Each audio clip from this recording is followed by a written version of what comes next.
여러분들 요즘에 어떤 일 기다리시는 것 무엇이 있으십니까? 성경을 보면 참 여러 가지 많은 이야기들이 많이 있습니다.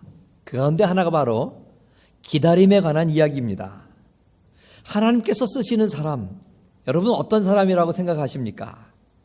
물론 여러 가지 많은 자격 요건이 구비되어서 잘난 사람 쓰임받을 수 있겠죠. 그러나 그런 반면에 하나님께서 쓰임받는 사람은 또 오래 기다릴 줄 아는 사람이라 하는 것을 성경을 통해서 우리는 알 수가 있습니다. 아브라함 생각해 보세요. 25년이라는 긴 세월 이상이나 하나님께서 약속하신 그 자식을 기다리면서 살았던 사람입니다. 이삭은 어땠을까요? 한평생 누구와도 다투지 않고 양보하려는 온유한 마음, 그 평화로운 마음, 그 시대에 그렇게 중요한 그 우물이 정말 그들에게 없어서는 안 되는 것임에도 불구하고 양보하고 다투지 않는 하나님께서 허락하신 그 우물을 주실 때까지 그렇게 양보의 삶을 살았던 또 하나의 기다림의 삶이었습니다. 야곱은 어떻습니까? 21년 이상이나 축복에 대한 그처럼 사무친 마음을 가지고 실망하고 시행하며 또 시행착오를 거듭하는 그런 삶을 야곱은 살았습니다. 13년 이상이나 종살이 하면서 가족 혈육에 대한 그리움을 삼키지 못하고 살았던 그 요셉이란 삶도 있었죠. 모세는 40년이나 한때 왕자로서 살았지만 이제는 광야에서 양들이라 치고 있는 양 치기로서의 비참한 굴욕의 삶을 살았던 사람이었습니다. 이처럼 오랜 세월 기다림의 삶을 지나서 마침내 하나님께서 그들을 택하시고 사용하시는 것을 성경을 통해서 우리는 알 수가 있습니다. 하나님께서 쓰시고자 하는 사람은 때로는 기다리게 하십니다. 기다림의 용광로에 집어 던져서 타오르게 하시다가 결국에는 다 녹아지게 만드시는 것입니다. 더 이상 기다릴 힘이 없어서 그냥 눈 떠 있으므로 아침이 열리고 하루가 저무는 그런 처량한 존재로 때로는 저와 여러분들이 그렇게 하나님의 손길에 의해서 만들어질 때에 더 이상 하나님 앞에서 내가 이런 힘으로 내가 사용되어질 만한 것이 있을까 좌절할 바로 그 순간에 하나님은 희한하게도 우리를 부르신다는 것입니다. 우리는 어리석어서 그때에 조금만 더 참고 기다렸으면 좋았을 것을 나중에 깨닫는 것들도 참 많이 있습니다. 설교를 준비하면서 정말 과거에 내가 조금만 더 참았으면 하는 것들 많은 일들이 생각났습니다. 여러분 바로 그때 참지 못해서 안타까운 일 이러던 적 지난 과거에 얼마나 많이 있으십니까? 그날 그때에 혈기를 부리지 않고 인내했으면 그 일을 시행하지 않고 좀 더 기다렸으면 하는 일들이 우리의 과거에 얼마나 많이 있습니까? 우리는 대림절 둘째 주를 보내고 있습니다. 대림절이라는 것은 기다림의 절기입니다. 무엇을 기다립니까? 다시 오실 주님을 기다리는 것이죠. 여러분 우리가 정말 누군가를 기다리고 어떤 일을 기다릴 때는 내 나름대로 어떤 생각 속에서 설렘을 가지고 준비를 하면서 계획을 갖고 생각 속에서 기다립니다. 그러나 우리가 다시 오실 주님, 이 대림절을 지내는 동안에는 내 생각이 아닌 주님의 말씀을 붙잡고 그 말씀을 기억하면서 기다릴 수 있어야 됩니다. 여러분 우리는 주님을 당연히 믿고 살아갑니다. 주님의 말씀도 어느 정도는 압니다. 주님의 십자가도 알고 부활도 인정합니다. 그런데 오늘 이 말씀을 보면 바로 주님이 다시 오심을 인정하지 않았던 사람들이 있습니다. 그래서 오늘 2절 말씀을 보면 곧 거룩한 선지자들이 예언한 말씀, 다시 주님이 오실 것이라는 그 말씀, 그리고 주께서 정말 너희의 사도들과 말미암아 명하신 것을 기억나게 하기라 했다. 무엇을 다시 기억나게 하는 것입니까? 바로 사도들이 하신 말씀, 주님께 다시 재림하실 것이라는 그 말씀을 다시 상기시켜주고 그것을 인정하며 그 오실 주님을 기억하며 기다리도록 하기 위함이었다는 것입니다. 성경이 우리에게 기억하도록 알려주신 말씀은 바로 주님이 다시 오신다는 그 약속인 것입니다. 여러분, 주님이 언제 오실까요? 우리는 아무도 모릅니다. 우리가 정말 살면서 오늘 이 순간에 오실지, 내일 오실지, 내년에 오실지, 아니면 다시 주님이 오시기 이전에 내가 먼저 하늘나라를 가서 그 주님을 내가 만나게 될지 우리는 아무도 모릅니다. 근데 여러분 생각해 보세요. 내가 만약에 그 주님을 만났어요. 주님이 오셔서 만나든 내가 가서 만나든 주님은 언제나 우리는 반드시 만날 터인데, 너는 이 세상에 있으면서 무엇을 하면서 왔느냐 물으신다면 여러분, 무엇이라 우리는 대답할 수 있겠습니까? 세상에서 그저 사람과 더불어 먹고 마시고 돈 벌고 자녀 키우다가 정신없이 살다가 이렇게 주님 앞에 왔습니다. 말하겠어요, 여러분? 여러분, 우리가 살아가는 이 세상을 보면 무엇인가 모르게 쫓기며 살아갈 때가 많이 있습니다. 여러분, 무엇 때문에 우리가 쫓기며 살아갈까 생각해 보면 어떨 때는 내가 무엇 때문에 쫓기고 있는지 조차도 생각하지 못하는 그 대상, 그것으로 쫓기며 허둥지둥 우리가 살아가고 있어요. 여러분, 얼마나 바쁘게 살아가고 있습니까?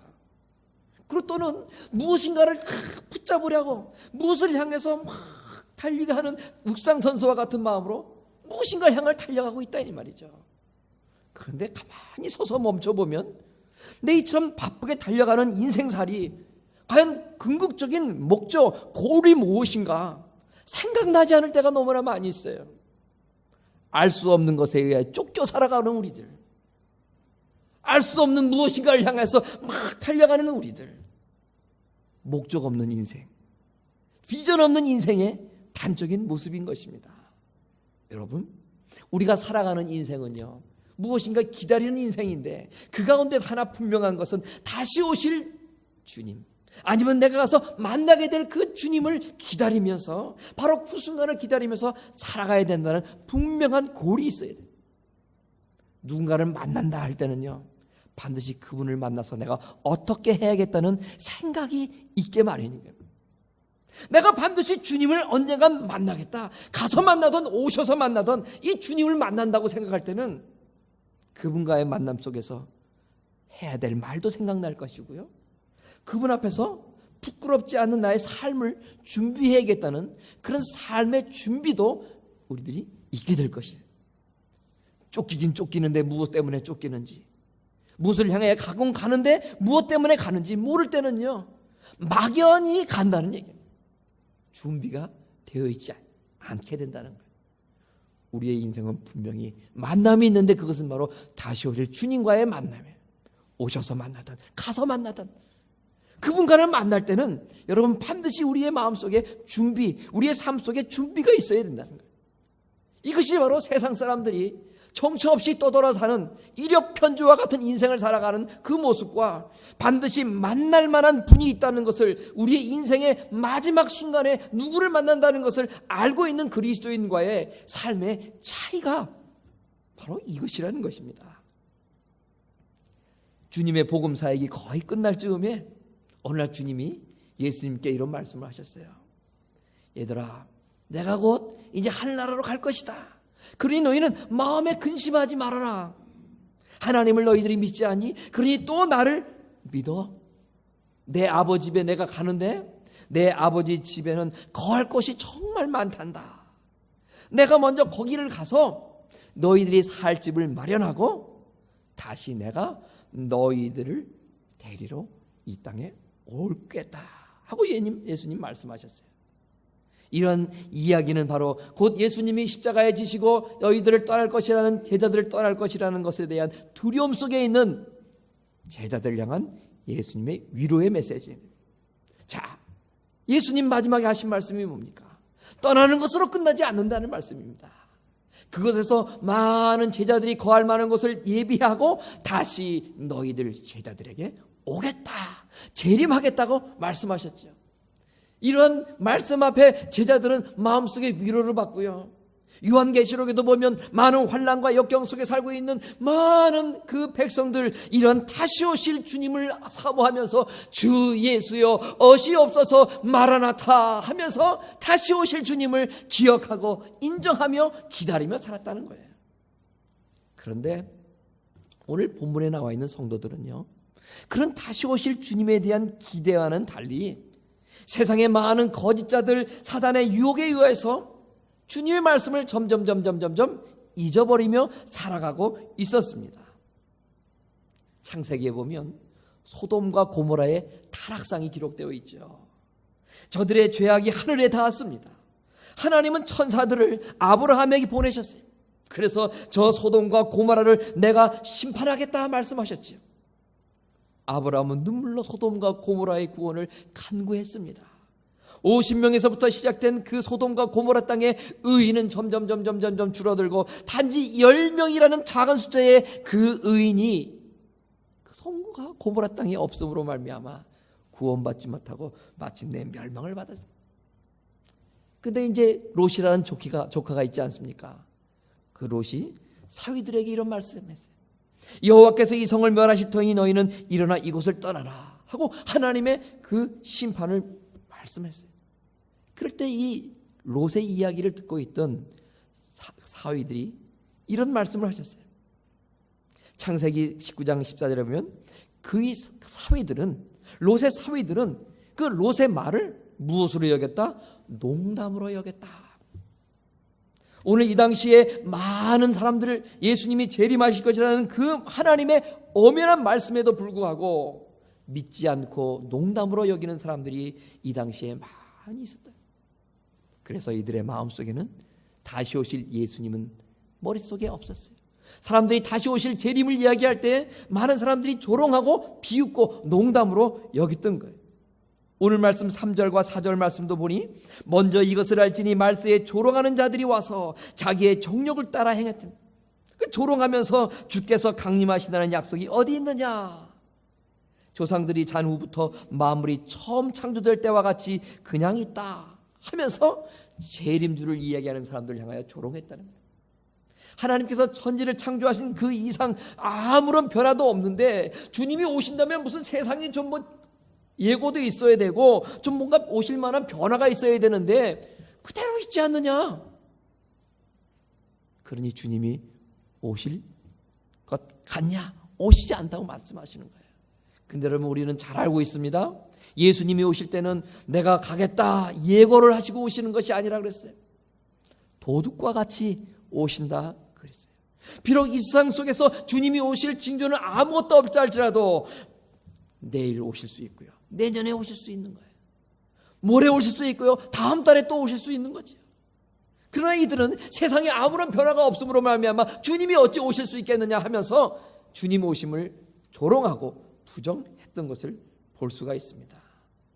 근데 여러분, 주님께서는 반드시 오신다 했고 주님이 반드시 오신다는 그 증거가 있는데 그것이 무엇입니까? 성경을 열면 창세기 1장에 태초에 하나님이 천지를 창조하셨습니다. 그런 말씀이 있죠. 창조, 시작이 이제 선포되는 것입니다. 하나님께서 만드신 이 세상은 그 어떤 것인지 처음이 있으면 끝이 있게 마련입니다. 우리의 인생도 출상이 있으면 사망이 있게 마련입니다.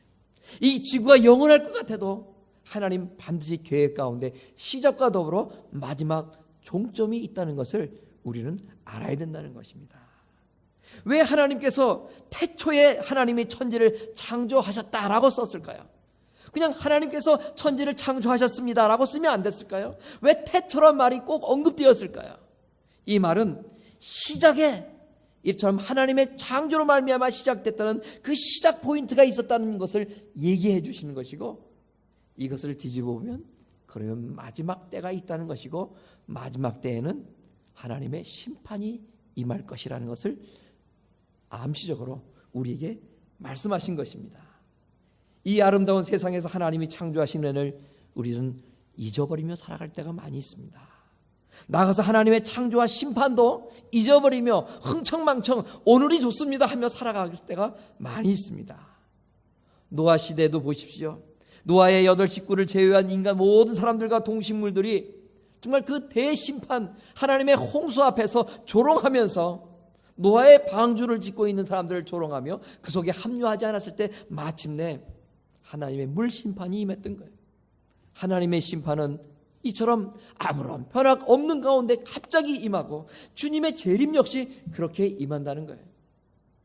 오늘날 예수 믿는 우리들도 주님의 재림을 얘기를 하면 머릿속으로는 알지만 가슴속으로 사모함이 점점 예전만 못하게 식어지고 있는 성도들의 가슴이 많이 있습니다.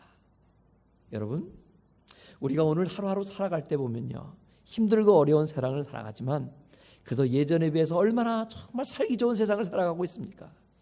여러분 한번 생각해 보세요.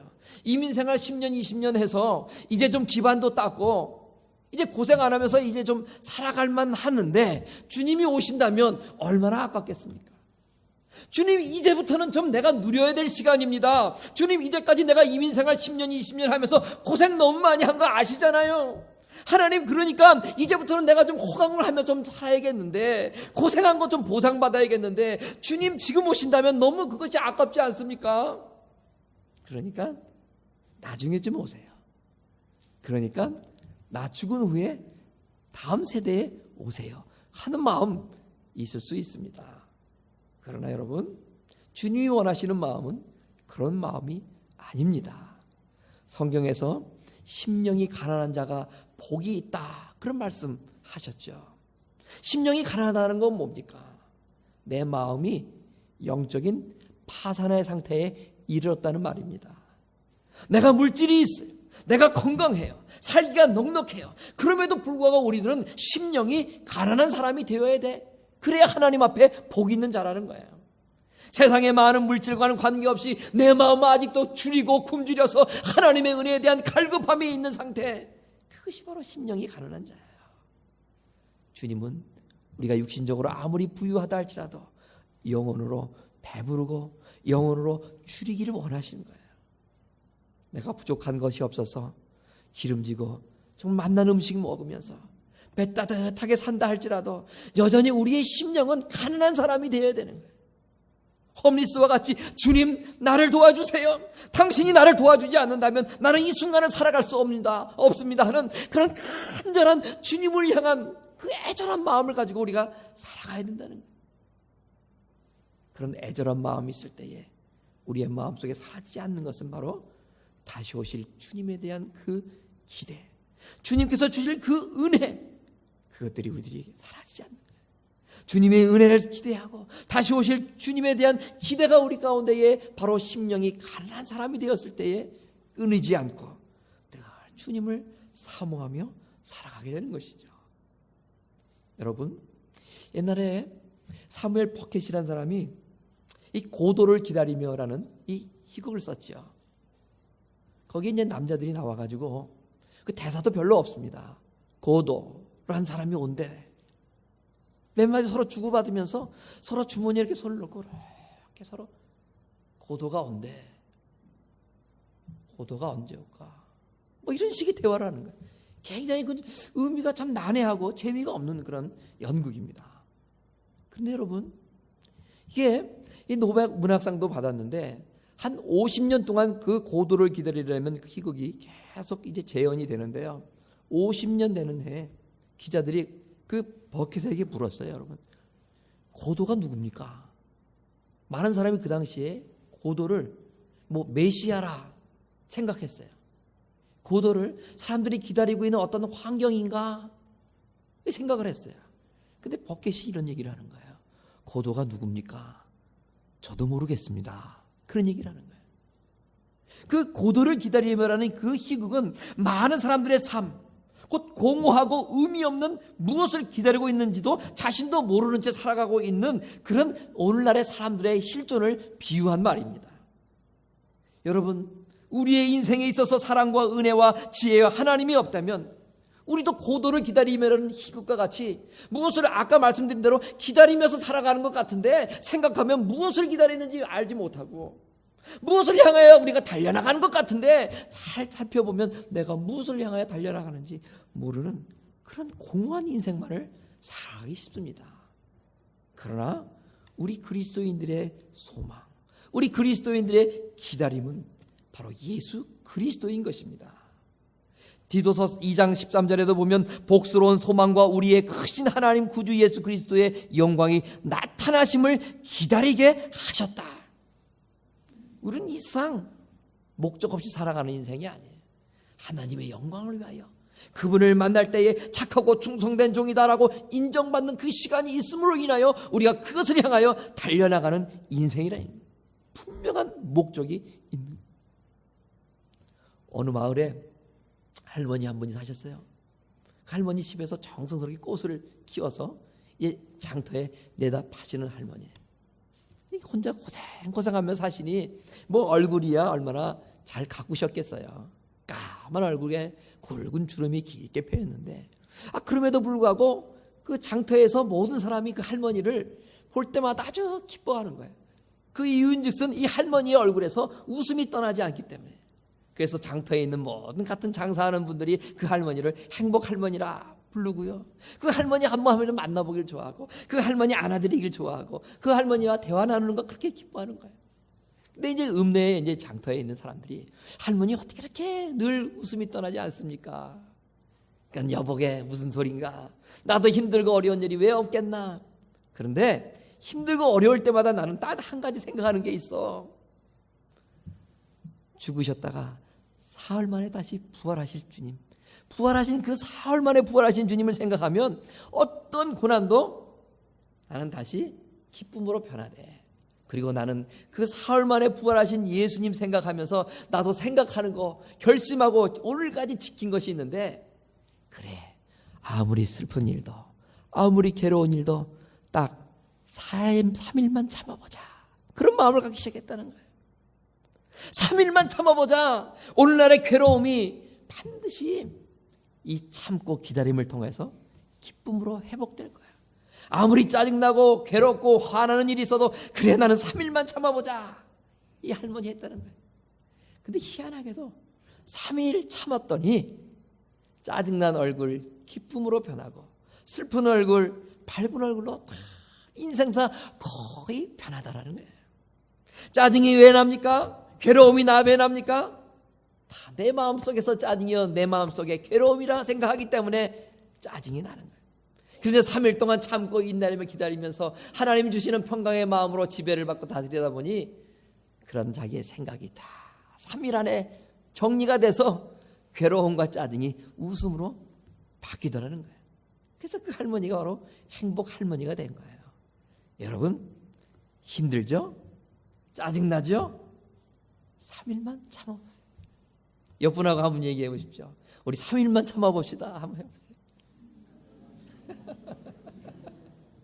3일 참으면요 정말 큰 역사가 일어납니다. 근데 여러분, 우리는 너무나 못 참지 않습니까? 봄이 오면 앙상한 나뭇가지에 새순이 돋지요. 세상에 가장 어리석은 사람은 쉽게 좌절하고 포기하고 인내하고 기다릴 줄 모르는 사람이래요. 저를 얘기하는 것 같아요. 여러분, 고난이 닥칠 때 우리는 이렇게 속삭여야 됩니다. 그래, 사흘만 참아보자. 주님이 이제 언젠간 곧 오시는데 우린 대림절 기간 그분을 기다리고 있어요. 참고 인내하며 그분을 기다리고 있어요. 그러면서 실적으로 우리의 삶 속에 또한 적용해야 될 것이 있어요. 기다림의 삶을 살아가는 우리들, 주님을 기다리지만, 그 말씀을 붙잡고 다시 오실 주님을 기다리지만, 우리들을 때로는 그 기다림 속에서 참아야 될 부분이 있고 인내해야 될 부분도 있다 이 말이죠. 우리의 삶 속에서 또 기다려야 될 것이 무엇인가 생각해 보면서 말씀을 붙잡고 말씀을 신뢰하며 다시 오실 주님을 기대하듯이 우리의 삶 속에서 믿음 가운데에 기다림의 삶 속에서 다시 오실 주님을 기다린 것 같이 우리의 삶이 기다림의 인생으로서 성실한 그리스도인의 삶을 이 대림절에 우리는 살아나갈 수 있어야 되겠습니다.